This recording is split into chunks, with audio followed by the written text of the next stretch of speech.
नमस्कार, स्वागत है आपका किसान समाचार में। मैं रेशमा आपके साथ। आइए नजर डालते हैं इस वक्त की हेडलाइंस पर। प्रधानमंत्री ने कृषि और ग्रामीण कायाकल्प पर बजट के बाद तीसरे वेबिनार को किया संबोधित। किसान, मत्स्य और पशुपालन, कृषि स्टार्टअप और कृषि सहकार से जुड़े लोग हुए शामिल। प्रधानमंत्री ने कृषि उत्पादों के विविधीकरण और निर्यात योग्य हाई वैल्यू प्रोडक्ट उत्पाद करने की कही बात।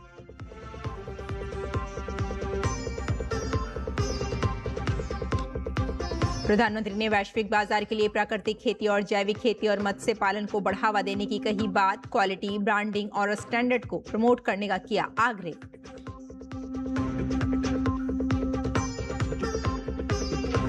भारतीय गेहूं एवं जौ अनुसंधान संस्थान ने किसानों के लिए 15 मार्च तक के लिए जारी की विशेष कृषि एडवाइजरी।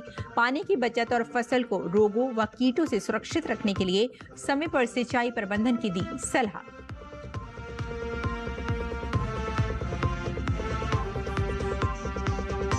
राजस्थान में रबी विपणन वर्ष 2026-27 के लिए गेहूं खरीद अभियान की शुरुआत। 10 मार्च से मंडियों में किसानों से गेहूं खरीद कर दी जाएगी शुरू। 25 जून 2026 तक जारी रहेगी खरीद। राज्य सरकार ने किसानों को एमएसपी के साथ ही बोनस देने को किया ऐलान।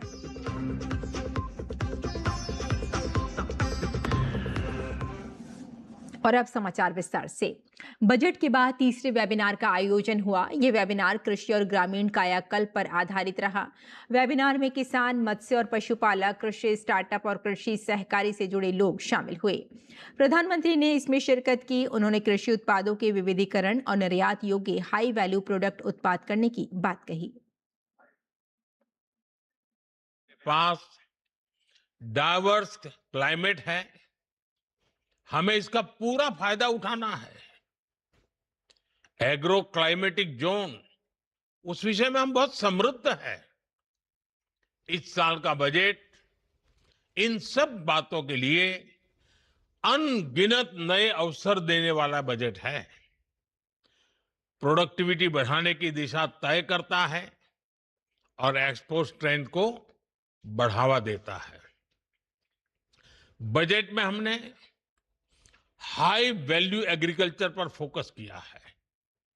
नारियल, काजू, कोको, चंदन ऐसे उत्पादों के रीजनल स्पेसिफिक प्रमोशन की बात कही है। केरल के किसानों को अतिरिक्त लाभ हो, तमिलनाडु के किसानों को अतिरिक्त लाभ हो, इसलिए इस बार कोकोनट पर एक विशेष बल दिया गया है, जिसका फायदा आने वाले दिनों में हमारे इन किसानों को मिलेगा। प्रधानमंत्री ने कहा कि कृषि, विश्वकर्मा, ये सब हमारी अर्थव्यवस्था का आधार है। एग्रीकल्चर भारत की लॉन्ग टर्म जर्नी का पिलर है। हमारी सरकार ने कृषि को मजबूत करने का काम किया है। एग्रीकल्चर, विश्वकर्मा, ये सब हमारी अर्थव्यवस्था का मुख्य आधार है। एग्रीकल्चर भारत की लॉन्ग टर्म डेवलपमेंट जर्नी का स्ट्रेटेजिक पिलर भी है और इसी सोच के साथ हमारी सरकार ने कृषि सेक्टर को लगातार मजबूत किया है। करीब 10 करोड़ किसानों को 4 लाख करोड़ रुपए से अधिक की पीएम किसान सम्मान निधि मिली है। एमएसपी में हुए रिफॉर्म से अब किसानों को 1.5 गुना तक रिटर्न मिल रहा है। इंस्टीट्यूशनल क्रेडिट कवरेज 75% से अधिक हो चुका है। पीएम फसल बीमा योजना के तहत लगभग 2 लाख करोड़ रुपए के क्लेम सेटल किए गए हैं। ऐसे अनेक प्रयासों से किसानों का रिस्क बहुत कम हुआ है और उन्हें एक बेसिक इकोनॉमिक सिक्योरिटी मिली है। इससे कृषि क्षेत्र का आत्मविश्वास भी बढ़ा है। आज खाद्यान्न और दालों से लेकर तिलहन तक देश रिकॉर्ड उत्पादन कर रहा है। प्रधानमंत्री ने क्वालिटी, ब्रांडिंग और स्टैंडर्ड को प्रमोट करने का आग्रह किया। उन्होंने वैश्विक बाजार के लिए प्राकृतिक खेती और जैविक खेती और मत्स्य पालन को बढ़ावा देने की बात कही। एक्सपोर्ट बढ़ाने में एक बहुत बड़ा फैक्टर फिशरीज सेक्टर का पोटेंशियल भी है। भारत दुनिया का दूसरा सबसे बड़ा मछली उत्पादक देश भी है। आज हमारे अलग अलग तरह के जलाशय, तालाब, ये सब मिलाकर लगभग 4 लाख टन मछली उत्पादन होता है, जबकि इसमें 20 लाख अतिरिक्त उत्पादन की संभावना मौजूद है। अब विचार कीजिए आप, 4 लाख टन से हम अतिरिक्त 20 लाख टन जोड़ दें तो हमारे गरीब मछुआरे भाई बहन हैं, उनकी जिंदगी कैसी बदल जाएगी। हमारे पास रूरल इनकम को डाइवर्सिफाई करने का अवसर है। फिशरीज एक्सपोर्ट ग्रोथ का बड़ा प्लेटफॉर्म बन सकता है। दुनिया में इसकी मांग है। प्रधानमंत्री ने कहा कि सरकार का फोकस देश में फसलों का विविधीकरण करने पर है। उन्होंने कहा कि बजट का एक एक पैसा किसानों तक पहुंचे, यही सरकार का लक्ष्य है। केवल एक ही फसल पर टिके रखना किसान के लिए जोखिम भरा है। इससे आय के विकल्प भी सीमित हो जाते हैं। इसलिए हम क्रॉप डाइवर्सिफिकेशन पर फोकस कर रहे हैं। इसके अलावा national mission on edible oils and pulses, national mission on natural farming, ये सभी एग्रीकल्चर सेक्टर की ताकत बढ़ा रहा है। साथियों, आप भी जानते हैं, एग्रीकल्चर स्टेट सब्जेक्ट है। राज्यों का भी एक बड़ा एग्रीकल्चर बजट होता है। राज्य का भी एक एक पैसा जो गांव के लिए, किसान के लिए तय हुआ है, वो सही उपयोग हो। हमें बजट प्रावधानों को जिला स्तर तक मजबूत करना होगा। और देश की ऊर्जा तस्वीर बदल रही है। छतों पर लगते सोलर पैनल अब आम लोगों की नई ताकत बन रहे हैं। पीएम सूर्य घर मुफ्त बिजली योजना के जरिए सौर ऊर्जा को घर घर तक पहुंचाया जा रहा है। कैसे ये योजना बिजली बिल घटा रही है और आत्मनिर्भरता को मजबूती दे रही है, देखिए ये रिपोर्ट। भारत की ऊर्जा यात्रा में एक बड़ा बदलाव दिखाई दे रहा है। छतों पर लगते सोलर पैनल अब सिर्फ एक विकल्प नहीं, बल्कि एक जन आंदोलन का रूप लेते नजर आ रहे हैं। पीएम सूर्य घर मुफ्त बिजली योजना इसी बदलाव की अगुवाई कर रही है। 13 फरवरी 2024 को प्रधानमंत्री नरेंद्र मोदी ने इसकी शुरुआत की और इस योजना के तहत 1 करोड़ घरों को सौर ऊर्जा से जोड़ने का लक्ष्य है।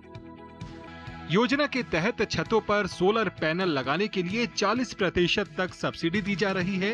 आसान लोन और डिजिटल प्रक्रिया से ये शहरी और ग्रामीण दोनों इलाकों के लिए सुलभ है।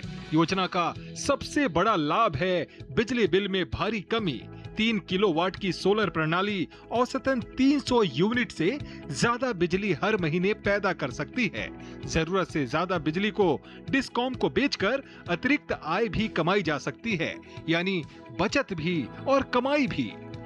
सोलर पैनल लगाने से पहले मेरा जो बिजली बिल उठता था लगभग 2 से 2,500 रुपए पर मंथ आते थे, लेकिन जब से सोलर पैनल लगा है तो मेरा बिजली बिल शून्य हो चुका है। पीएम सूर्य घर मुफ्त बिजली योजना के तहत 150 यूनिट तक मासिक खपत पर 1 से 2 किलोवाट सोलर प्लांट के लिए 30 से 60 हजार रुपए तक सब्सिडी मिलती है। 150 से 300 यूनिट पर 2 से 3 किलोवाट के लिए 60,000 से 78,000 रुपए तक सहायता दी जाती है। 300 यूनिट से अधिक खपत पर 3 किलोवाट से ऊपर क्षमता लगाई जा सकती है। सरकार के मुताबिक इस योजना से सालाना 75,000 करोड़ से अधिक रुपए की बचत संभव है और 30 गीगावाट अतिरिक्त सौर क्षमता जुड़ सकती है। उनसे हम सब चीज चला रहे हैं, टीवी चला रहे हैं, एसी चला रहे हैं, फ्रिज चला रहे हैं और बिजली चल रहा है। सोलर पैनल सब्सिडी के द्वारा लगाया गया है, उसमें हमको 89,000 मिला है। पहले बिजली की परेशानी था, अब बिजली की परेशानी नहीं है, सब खत्म हो गया।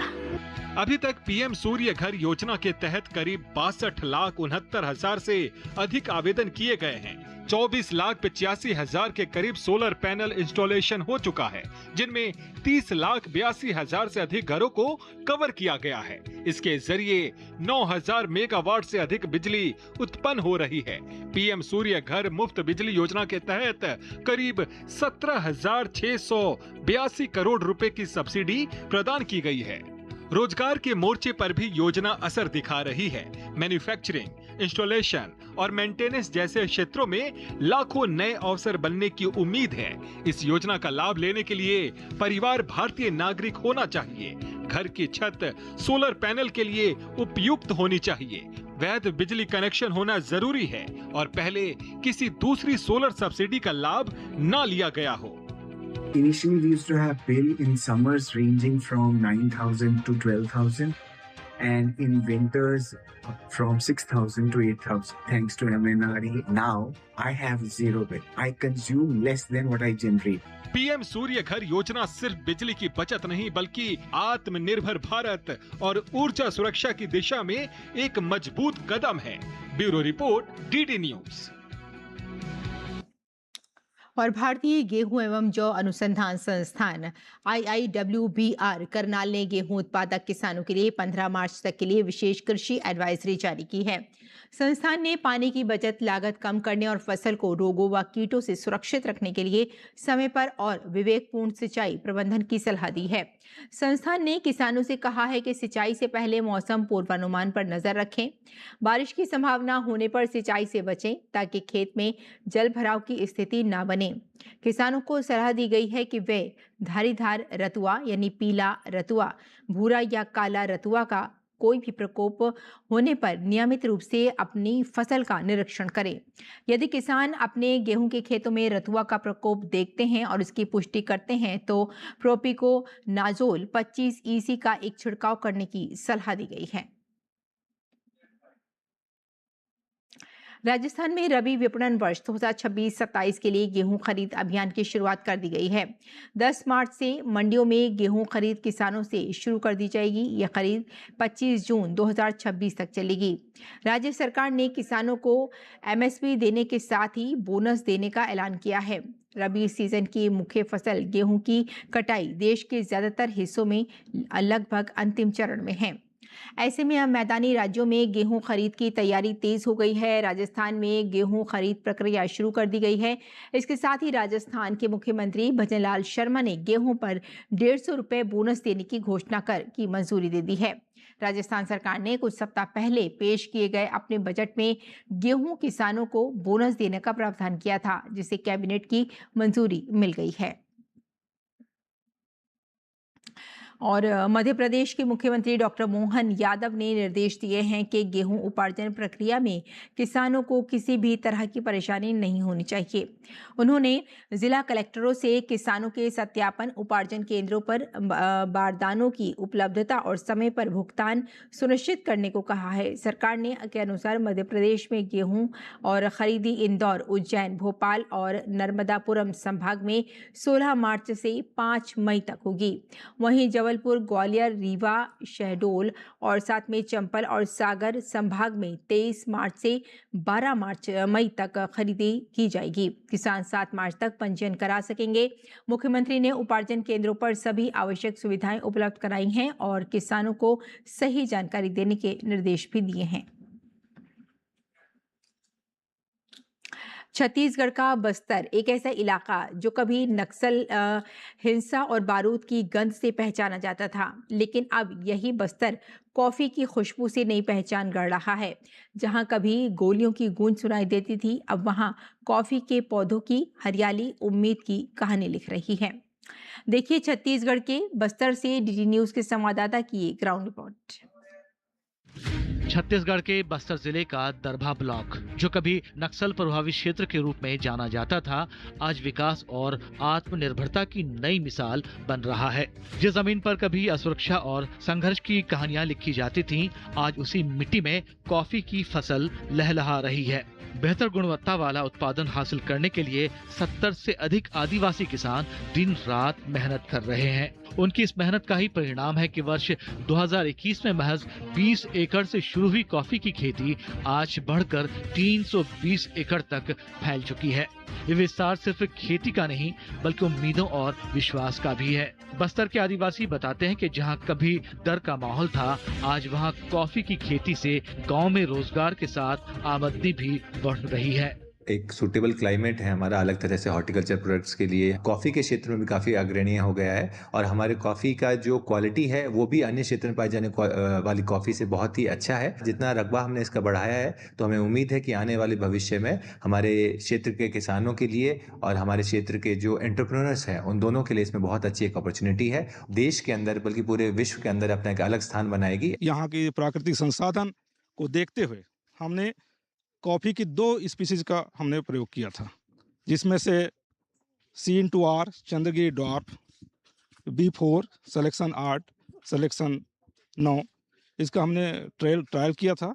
उसमें से हमको सैन रेमन का अच्छे उत्पादन आ रहा है और चंद्रगिरी ड्वार्फ का अच्छा आ रहा है और C/R का अच्छा उत्पादन आ रहा है अभी। आज बस्तर की पहचान बंदूक नहीं बल्कि खेती और कॉफी की खुशबू से हो रही है। ये बदलाव सिर्फ खेती का नहीं बल्कि सामाजिक और आर्थिक परिवर्तन की एक सशक्त कहानी है।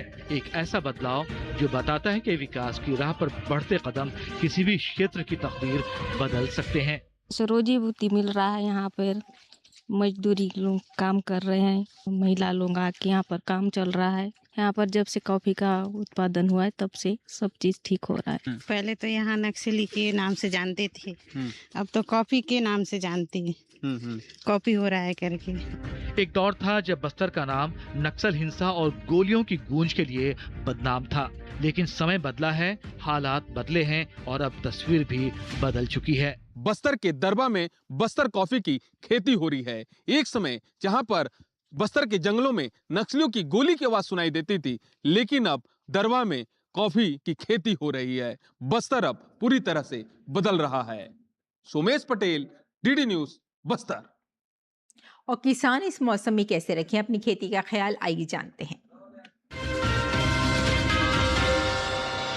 नमस्कार, आप देख रहे हैं डीडी किसान। मैं हूं AI कृष और आज हम भारत के विभिन्न राज्यों में होने वाली खेती किसानी से संबंधित सलाहों के बारे में पूरी जानकारी देंगे। पंजाब के किसान गेहूं, सरसों और सब्जियों की आवश्यकता अनुसार सिंचाई कर लें। पंजाब के पश्चिमी इलाकों में किसान बैंगन, मिर्च और शिमला मिर्च की बुवाई कर लें। वहीं पंजाब के मध्य मैदानी हिस्सों में मिर्च, बैंगन, खरबूजा, तरबूज, लौकी और कद्दू के नए पौधों का रोपण किया जा सकता है। वहीं राजधानी दिल्ली के किसान भिंडी की बुवाई के लिए खेत तैयार कर लें। यहाँ इस समय फ्रेंच बीन और मूली की बुवाई की जा सकती है। साथ ही यहाँ किसान टमाटर, मिर्च और पत्ता गोभी के नए पौधों का रोपण भी कर लें। दिल्ली में इस सप्ताह मूंग और उड़द की बुवाई भी की जा सकती है। रुख करते हैं राजस्थान का, तो यहाँ पर किसान सरसों की पकी फसलों की कटाई कर लें। साथ ही यहाँ के किसान गेहूं, सरसों और बागों की आवश्यकता अनुसार सिंचाई करें। राजस्थान में ही किसान इस समय मूंग की बुवाई कर सकते हैं। और बात करें उत्तर प्रदेश की, तो यहाँ के पश्चिमी उत्तर प्रदेश के किसान उड़द की बुवाई कर लें। यहाँ पर किसान आलू की पकी फसलों की खुदाई का काम भी कर लें। यहाँ इस मौसम में खरबूज और तरबूज की बुवाई की जा सकती है। वहीं पूर्वी उत्तर प्रदेश के किसान गेहूं की फसल की समयानुसार सिंचाई जरूर करें। यहाँ इस मौसम में उड़द और सूरजमुखी की बुवाई की जा सकती है। साथ ही यहाँ के किसान सरसों की पकी फसलों की कटाई का काम भी कर लें। इसी तरह कृषि और किसानों से जुड़ी हर महत्वपूर्ण जानकारी के लिए हमारे साथ जुड़े रहिए और देखते रहिए डीडी किसान। धन्यवाद।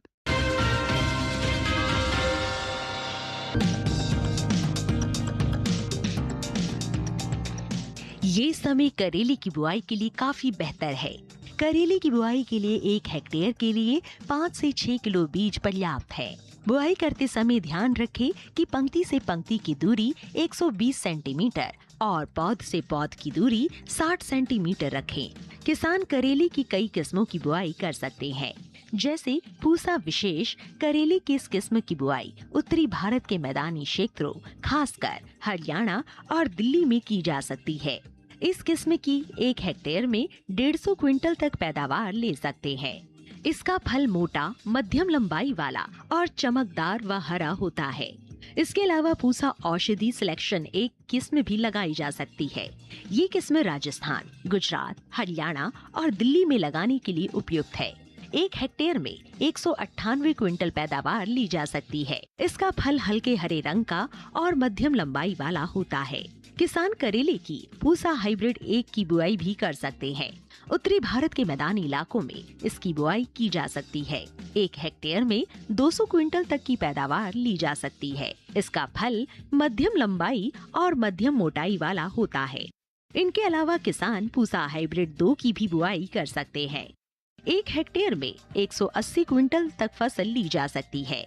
इसका फल गहरा हरा, मध्यम लंबाई और मध्यम मोटाई वाला होता है। अगर सिंचाई की बात करें तो करेले की फसल में गर्मी के मौसम में 5 से 6 दिनों के अंतराल पर सिंचाई करें। फसल में खरपतवार नियंत्रण के लिए समय समय पर निराई गुड़ाई करें। करेले की फसल में फल मक्खी के हमले की आशंका बनी रहती है। ऐसे में उचित दवा का छिड़काव विशेषज्ञों की सलाह से कीट प्रभावित जगह पर ही करें।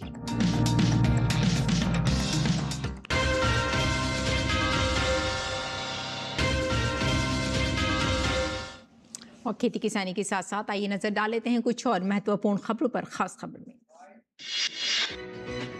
केंद्रीय गृह मंत्री अमित शाह ओडिशा के भुवनेश्वर पहुंचे। उन्होंने CISF के 57वें स्थापना दिवस समारोह में मुरली यूनिट के एक कार्यक्रम में भाग लिया।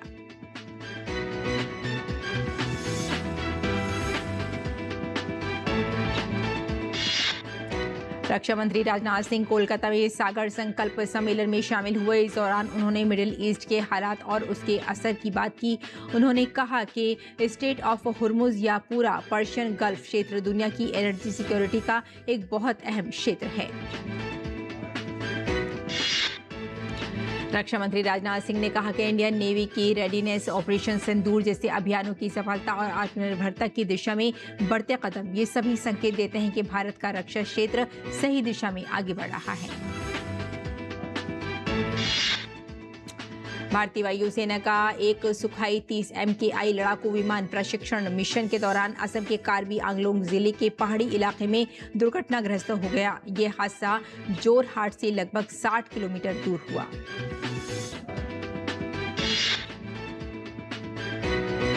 पश्चिम बंगाल में मतदाता सूची के विशेष गहन पुनरीक्षण की प्रक्रिया में तेजी लाने के लिए ओडिशा और झारखंड से 200 और न्यायाधीशों की नियुक्ति की जा रही है। ये नवनियुक्त न्यायाधीश लगभग 60 लाख लंबित मामलों की जांच करेंगे।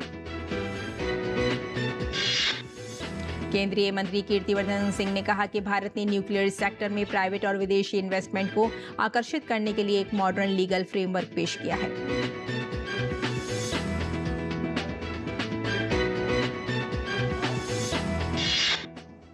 तो किसान समाचार में फिलहाल इतना ही। अनुमति दें। नमस्कार।